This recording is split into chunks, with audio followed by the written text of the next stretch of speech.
Welcome back to ILA On Air. I'm Anastasia, the CEO and co-founder of ILA Law, and this is where we're bringing bite-sized educational content to you.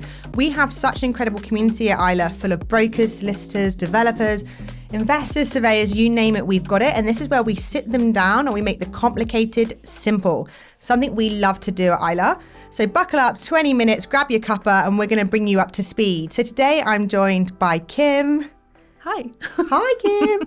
And Kim is an incredible face of the industry, so talented, so much education, is the owner of Vibe, also the Specialist Finance Academy, also Ladies Who Can, so much experience in the industry. And through the Specialist Finance Academy, Kim helps brokers to have the confidence they need to write specialist finance cases. So hit us up, Kim. What do we need to know about this? Let's just go in with the jugular. Tell me what that means. So where are we starting? Okay, so it's always been deemed an area of the market that is just so complicated to get into. So that's why most brokers just write residential mortgages. I don't come from that background. I come from specialists. I landed in that when I was 19.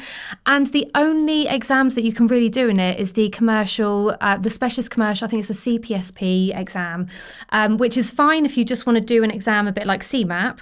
But there's nothing that teaches brokers really on the job in an industry that's changing all the time to write deals confidently. Why is that? Is that because it's unregulated space? I mean, there's a regulated space of specialists. So why is it there's not like training and courses? I think it's so vast, it's so speculative. There's lenders popping up left, right and centre in the unregulated space. Some of them aren't on the sourcing systems. I think that from an experience perspective, it puts a lot of people off because you do need to learn on the go. So a little bit like this podcast today, it's basically been designed for micro bite-sized learning on the job. If someone's stuck on something to do with bridging or development finance or whatever it might be, there's an area of our website where there's a members area that's got all the tools that they can access to get that information to then write the deal on the go.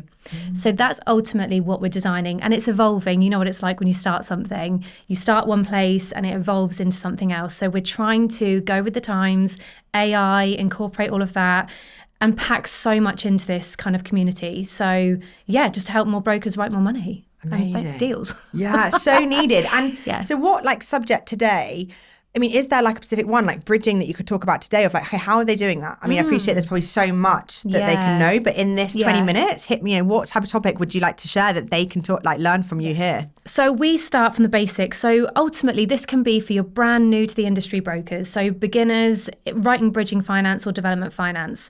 So the way that we come at this, we kind of blend what I've built my brokerage on, the way that we do it day to day. So it can be anything from the initial questions we ask, how we submit a deal to the lenders, and that's what we teach them within the members area of the community. Yeah. So once they log on, there's a bridging kind of space. There's multiple areas. So it starts off with the questions, breaking down what bridging finance is, what documents they're going to need. There's videos talking them through everything. We've got experts like Juliana, who is really, really big in the development space, so experienced. She's broken down step by steps how you then assess an initial costings for development, the questions they need to be asking. So it's all kind of like there's video content, there's forms, there's documents for them to use, literally walking them through it. So there shouldn't be anything that there isn't in there that can't help them, if that makes sense. So whatever they need, that's the tools that we're giving them within the academy. And it's stuff that we're using within my brokerage day to day. So it works, yeah. I mean, that's how I've built Vibe. So I know that it's kind of tried and tested, the lender feedback, they like the way we submit our deals. And that's what I'm trying to teach other brokers, because in the unregulated space, unfortunately, you've got some great brokers and then some not very good brokers because it is unregulated. Yeah. It's kind of a free-for-all. So it's trying to teach the best practice as well. Yeah. It's so interesting, actually, this word best practice that I don't think I'd realised was something that brokers are talking about, because we've had another broker talk to us about best practices, right? So it's actually wow, this is maybe a thing that people aren't necessarily understanding fully and need to understand about the industry and how we deploy our best practices.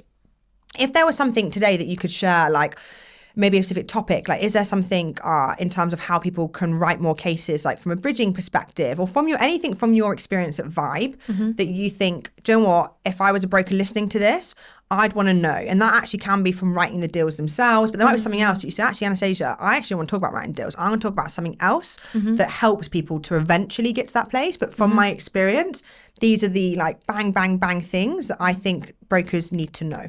Yeah, I think for anyone that thinks, you think of specialist finance and you think that you're just going to write these massive, we call them unicorn deals. Yeah. The deals that are like so substantial of what you can earn, and the earnings are out there. What I would like to teach brokers is that the earning potential on specialist is unreal. These deals are out there to be written. I think for anyone that thinks that they don't put in the hard work, if you think you're just going to come into the kind of the academy and all of a sudden, without putting a lot of work in, it takes work to learn this stuff. But if you can commit to it, that would be my thing. If you're committed, you can be writing these deals all day long. And that's what we try and teach them, how to do that whilst building a personal brand, how to find the right investor clients. So we're kind of incorporating how to grow a business within the academy as well, as not just writing the deals. Writing the deals is one thing, you've got to find the clients first. Okay. So we really want to help other brokers to be able to do that. You know me, you've known me for a while now. I'm never one to kind of keep secrets as to how we do certain things. I want to share knowledge of what kind of we do, and I can't write deals for everyone either. So, and I'm not everyone's ideal broker. Yeah. You just can't be that. So if I can help other brokers to earn that and give them that confidence, that floats my boat. Yeah, for sure. So you mentioned about finding the clients. That is probably the first thing we need to do, right? You can have the logo, which I tap the table. My logo's on the table. It's on a book, and I had that logo, and I did draw the logo first, but that's only like, the one part. You're like, right, shit, now I need to find some clients. Yeah. So where do you find your clients from? I had no money when I first set up Vibe, so I literally shouted everywhere about what I did. I was in like the press, like the financial press, kind of launching as my own brokerage. No one knew me at the time, really. So if someone's launching a brokerage, they want to be reaching out to like the intermediary, the B&C. All of those, as many as possible. So Tony Sanchez is obviously a great supporter of ours, whatever we're doing. He's the intermediary, right? Yes. Is he? Bridging Directory, I thought. Bridging Directory, yes, that's it. Yeah. Bridging Directory. So I think that reach out to as many people as you can, get in the press, launch your brokerage, and then you just need to be posting consistently on socials. I've never done paid ads. I've never bought leads, but it's just shouting about what we do and growing it from there, the trust, and then the networking, so traveling everywhere. I was about to say, you do that a lot, right? So if somebody was like, hey, what do I need to do first? Because I think I often see people as well who like, I'm posting loads online, but I don't go to stuff in person, or vice versa. And I feel like you need both. Yes. But what's your thoughts on that? 100%. Yeah, in COVID and that, I hate talking about COVID now because it was quite a long time ago. That happened. But it forced us to go online more, and we really missed that interaction. So getting that back, it taught me actually how important face-to-face is. Yeah. And it's not, what kind of frustrates me sometimes or makes me laugh is that when people think they're just going to go to a networking event once and they write it off because they don't come away with the business. Right. And you need to be seeing people. I think it's 7 touch points, right? I think they need to see you to build trust. Yeah. So you need to be committed and doing that all the time. But 100% it works. If you're a good person, forget the business, be a good person, find out about other people, the business will come. Yeah, I couldn't agree more. I don't actually think... probably a handful of times have I been somewhere and someone's like, yes, let me take your car because I'm going to send you an ILA tomorrow. It's actually more of like, I like to call it like a snowball effect. I went to all these events, I was in all these places, and now when I go places, people are like, you're Anastasia from ILA and I send you ILAs. And I'm like, oh, okay. And it I don't know if it's the same for you, but like snowballs. Yeah. Not that you're going to go and you're going to get that case there and then, right? Yeah, 100%. Yeah. So you have the networking part. So we've launched our business. We've got the networking, get ourselves out there. Then what are brokers doing next? What if someone's listening to this, I want to start a brokerage, I want to learn from Kim, other than obviously joining the Specialist Finance Academy, what other things can they pick up from this where it's like, okay, what do I then do next? How am I doing this? It goes back to hitting home with the message that you want to deliver about your business and who you are, and to set yourself as the expert. Even if you don't feel like the expert, if you hold yourself to where you want to get to, and then you just continually beat that drum all over your socials and become the expert that people are going to go to. So were you learning just from doing, or was there any sorts of courses you could recommend people went to? Or obviously there's the Specialist Finance Academy, which we know is created to plug that gap. But were you just having to make mistakes on the go and learn? Yeah, or learn from a team. But you've got a lot of brokers that work remotely. They're on their own, and you're not really working in an office anymore, like for a lot of people. So that is really hard when you're trying to write deals without that extra support. And it's those types of brokers that we're trying to help and target, because they're the ones that need the support. So I think it would be great if there were courses, but honestly, it's just so vast and ever-changing market. It's so difficult to do that, which is why we also kind of incorporate masterclasses, like online calls, where there's like groups of us on there that can answer those questions and kind of bounce off each other. Does that make sense? Yeah. Because I'm learning all the time still as well. Like my team are still learning. But yeah, it's just the earning potential for brokers is insane. And I think as well, AI is literally going to be taking over so much stuff. When it comes to mortgage advice, thank God it is such a massive grey area what we do, because it makes it very difficult for AI to come in and just know what to do. Yeah. Do you know what I mean? So I think it's a safer side of the market, if I'm honest with you, for brokers to get into and diversify. So yeah. Okay, and then when they're looking, you mentioned it's ever changing, ever growing. So how does a broker pick, like, I want to be a specialist finance broker? Do they do all types of specialist finance? Do they do a particular type of specialist finance, particular products, particular businesses? Like some people do like just businesses, some people do just property. What's your thoughts on that for anybody listening and wanting to start their own? One of the biggest things I tell people that are either joining the academy or I speak to brokers all the time, it's knowing the questions to ask right from the beginning and knowing where to go for the answers. That's all this is. Right. So we're giving them on a silver platter, depending on whatever the asset is, multi-unit blocks, HMOs, depending on what it is, we're giving them those questions. You go away, you get this from your client, and then you use that to go and get the answers. To me, it's that simple. So you could do any product in principle? You could do any product, as long as you know what you're asking for, why you're asking for it.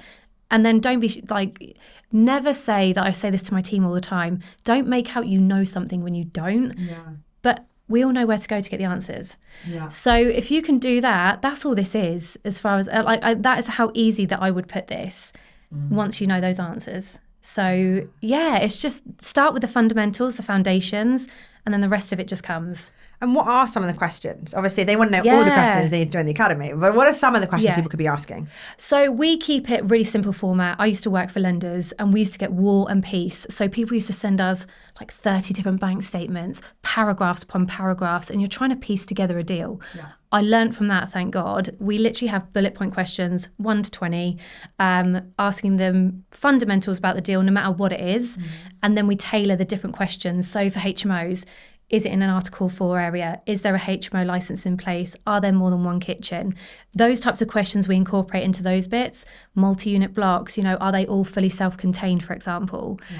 It's just those types of questions that, and if you get the answer to that, it could save you so much time, because you're not then beating down doors that are never going to open in the for first you. place. So they're key things. Exactly. For anyone listening who doesn't know, what's an Article 4 area? Article 4, so basically you need to apply for planning, change of planning. Okay. So to convert a residential property to a HMO. There's Article 4 areas where you have to apply for the specific licensing to be granted in the planning. So that's what that means for HMOs. And I guess it's quite important, like you said, because if we don't know that and we can't get it granted, what was the point in even asking those questions in the first place? Exactly. So those questions are literally so key. Yeah. Yeah. And you think some people maybe then are going to the lender, missing, giving them War and Peace in other areas, but missing actually just the fundamental shit that makes a deal stack up or not. Yeah. Okay. 100%. Yeah. And so you're providing these brokers and helping them to see the list of questions they need to ask.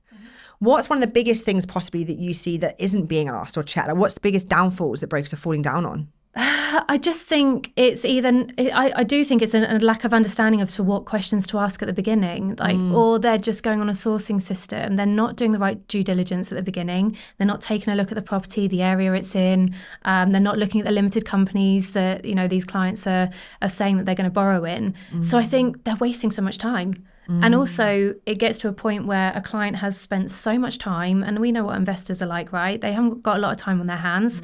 They then form fill, they give all the documents, they pay fees for it to get further down the line and gets declined on something that should have been highlighted at the beginning. And a broker's wasted all that time. Yeah. And we don't have that time to lose anymore. Like, it's never been harder to be a broker at the minute.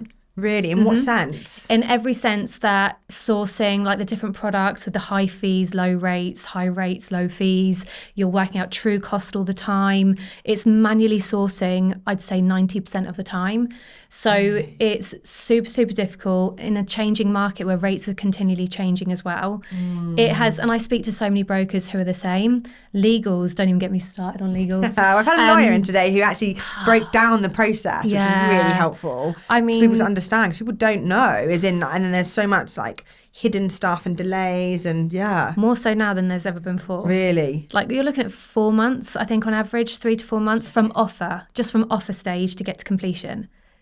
Which for brokers as well causes significant issues when you've got a team of people to pay, and cash flow wise, these deals are just taking that's like so long. 4, 8, 12. That's like you get like a spell every like three sections of the year. It's honestly, it's nuts. So collectively, when you combine all of that together, it's not an easy job. And I say this to people all the time, like, it is really not. But I still wouldn't change it. Yeah, and so with brokers experiencing these sorts of problems, on top of, like you said, not only have they got to structure the deal, they've got all these delays, problems going on, and then maybe not like having the support and community that they need.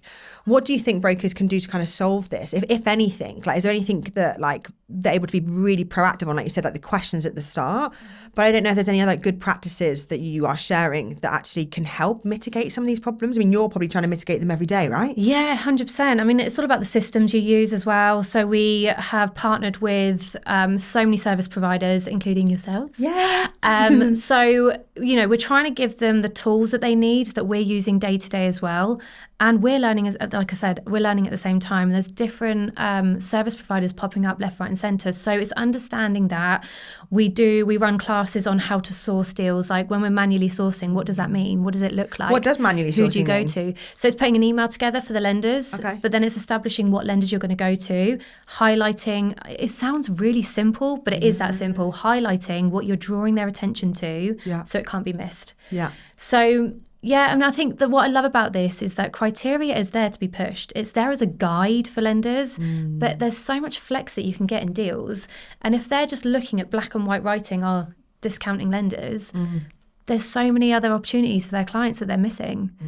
So it's trying to give them that confidence to just kind of go outside the box, think the way we do. It's trying to teach them how to train their mind the way we work for specialists, because it's not that hard. If I can do it genuinely, anyone can do it. Wow. And that's not me. That's not me putting myself down. I was saying, because you're excellent. So, but there's a lot to it. You're very busy, right? Yeah, but it's processes and systems. Yeah. And then you mentioned that the criteria is the criteria, and it can be flexed or stretched, and we can have those discussions. So I guess that's alluding maybe to like your relationship with the lenders and how important that is. Yeah. That is a massive one. And I think this is where, like, BDMs, I don't like to just call them BDMs, because they are more than that. They're like an extension of a broker. Like, that is how important like sometimes they are. Yeah, and they really go against it with their underwriting teams and internal teams to try and get deals agreed for us. Yeah. So, and also when, I'm probably not allowed to swear, am I? No, I swear all the time on this podcast. When shit hits the fan, you really want someone, though, that is going to be there for you and fight. That's the difference of having a good BDM and a bad BDM. Right. And we definitely know the difference between the two. So relationships are so, so key. Because you think they'll fight more for you if they like you, right? Yeah. And again, it is a business writing thing. If you write a lot of business with a lender, there's a good chance that they're actually going to be flexible with you and maybe allow certain things to go through. It's a very, I'd say, I wouldn't want to say it's not a fair world, but it does come down to who you know. Yeah. It does come down to who you know. Never burn your bridges. Yeah, I can imagine. And I think when you're talking there, obviously, I hear a lot of brokers that say, like, we're whole of market, we can access all lenders. How does that actually place a broker then? Like, say if I scatter my deals across 100 lenders compared to if I have 5 that I go to regularly, what's a better approach? We'll always source from the best option for a client. So if it's an easy deal, going online, you can just source it on 27 Tech or whatever systems you're using, and it will come up with the most competitive option. That's super easy, right? Right. And you just have to go with what is best for the You client. just paste that there, yeah. Yeah. So we spread ourselves quite thin with lenders. What frustrates me, and I've come from a lending background and the broker background, you do, without a doubt, have brokers out there that will just use the lenders that pay the most money. Yeah. That is a fact. It's a given. That's what I'm thinking there, that relationship part. It's like, you pay me loads of money, we do all our deals with you, I'm going to do those 5. It'd be super simple, right? But is that in the client's best interest? But it's absolutely not in the client's best interest. Yeah. And, like I said, we're building relationships with so many different lenders now. And if a lender comes to us, which they do, and they say, we need you to write this amount of business in order to stay a strategic partner or a key partner, they can say that to us, but ultimately, if it's not in the client's best interest, we're going to go with the best option for them. So that to us, and I mean that respectfully, doesn't mean that we're just going to all of a sudden write loads of deals with them. It just means that, we have to keep doing what we're doing. And if it works, it works. And if it doesn't, it doesn't. But yeah, I guess that balance is quite hard, isn't it? Because on one hand, you want to balance the client's best interest. On the other hand, you probably do want to cultivate those relationships, right? Because obviously that then, in a way, does help the client. But if you cultivate too much, if it's not the right deal for the clients, then do you see what I mean? It then actually offsets it. Yeah. So I guess it's trying to also strike that balance, isn't it? Between not pissing off the lenders but then also making sure you're doing the best thing for the clients. Yeah. It's a hard one to juggle. Yeah. It's a hard one to juggle for sure. But ultimately, the clients are the be-all and end-all of what we do. Yeah. Our lender relationships There'll be other lenders, so important.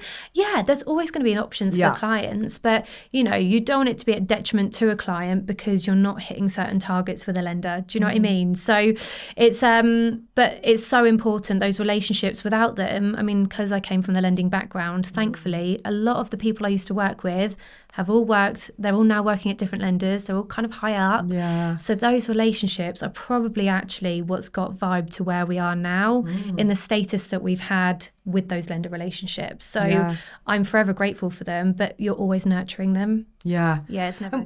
What does it mean, for anyone who listens to this who doesn't know, and I always admit on this podcast a lot of the time I don't know what people are talking about because I'm not a broker, nor am I a developer. So when you say a broker is a strategic partner, obviously there's many things that a strategic partner can be. What does it actually mean for a broker to be a lender's strategic partner? So you're probably hitting a certain type of business, volume of business with them, and it could be anything from 3 million a year, 8 million a year, and then you can get paid more in procuration fees. You might have early access to bespoke rates. Well, it does make it harder for newcomers, right? Or smaller brokerages because they're like, well, how do we catch up with the big boys? Yeah, it's really hard because I think some of the bigger banks, they only want to work with brokers that can attain a certain level. And if you can't promise that at the beginning, it's quite hard actually for new brokers to come in. Yeah. And that's kind of what we're working on within the academy is how can we encourage new brokers to come on board and utilise the relationships that we've got to maybe get that access. Would that help them? They need other people's relationships. Yeah. Okay. But then I think in order to do that, the issue, can I be brutally honest, the issue that we've got with the academy, it's not with the academy, it's within the industry. With the brokers that aren't, let's say, working best practice, they're earning the money. Yeah. They're writing the deals. So in their minds, they don't need to be doing that. Yeah. And that's kind of the battle that we've got at the minute is that best practice element. But actually, if they're writing the business and they're doing okay for themselves, it doesn't really matter. Yeah. Do you know what I mean? That really reminds me of like the nice guys finish last kind of statement. Sometimes it's thrown around and it's like, oh, but that's not, I don't believe that to be true, by the way. I really believe like if we keep away, plugging at things with integrity, doing things with best practice, that also is definitely a way to kind of come up top. Yeah. But I absolutely see what you mean, that it's actually like core that kind of keeps people shut out a bit, doesn't it? Yeah. A little bit, yeah. And so utilising your relationships in a community with other brokers is a way to kind of fix that problem. Yeah, so we've got the WhatsApp community. So again, a lot of brokers, if they're stuck on a deal, they don't want to go on LinkedIn and put a post out and say, oh, I've got this deal, but I don't know where to place it, because then it questions their experience and their level of knowledge. Do you know what I mean? Yeah. So we've got, like within the community chat that we've got on WhatsApp, we've got lenders on there that will answer those questions and guide them as well. So there's a lot of different angles with it that's kind of evolving at the minute. But yeah, it's trying to cover like every aspect that we think that would give them that confidence. Yeah, amazing. And if people, talking of LinkedIn and talking of covering a community group and giving them the confidence. If people were listening to this and was like, there's some things I'd like to chat to Kim about, where can they contact you? I mean, we all know we can find you on LinkedIn. So do you want to share where we can get hold of you? Anybody listening who wants to chat with you either about the Academy or maybe any questions about what you've spoken about today? Yes, for sure. So LinkedIn, private message me, but even though my messages kind of go unread sometimes,